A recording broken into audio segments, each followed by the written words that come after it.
Spoke just now to Ahmed Rehab, Executive Director for the Chicago office of the Council on American Islamic Relations. Unfortunately, one cannot discount the rise in the sort of speech coming from political officials, especially the President of the United States, that tends to stoke racial sentiments. And what we've seen is an emboldening of those Americans who believe that America belongs to white Christians, that it is not set by its values and its promise, but rather by a particular race and religion. And so those who are in the minority in regards to race and religion and sexual orientation have felt the wrath of some of these people. Although these figures were beginning to spike before Donald Trump came on the scene, weren't they, politically? They have been on the rise for quite some time. And I would even add that the numbers, as was mentioned in your report, that are reported by the FBI, are not exactly comprehensive in terms of what might be out there. They are the tip of the iceberg, as your report mentioned.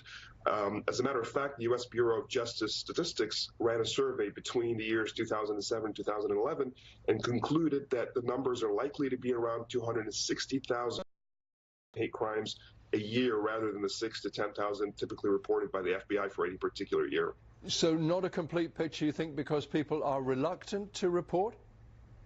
I think that's definitely a factor, especially in my own community, particularly among the newer immigrants who come from countries where there is suspicion of government and law enforcement. And when something happens to them, they're very reticent to report it to the law enforcement authorities. So we see a lot of that happening in the community as well.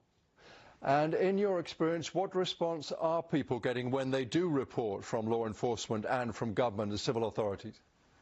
There's support. Definitely we have civil rights departments within various law enforcement entities, including the FBI. I think part of the problem with the Muslim community as well is that there have been a lot of FBI investigations of individuals, or rather even just cold calls, not even investigations, of people who just happen to be Muslim or of an Arab background. And as a result of that, what I would call FBI harassment, there has been this additional reticence to report things to the FBI. But what we're doing as a civil rights organization is to try to bridge that gap and to try to encourage community members to come forward with hate crimes or bias incident reporting.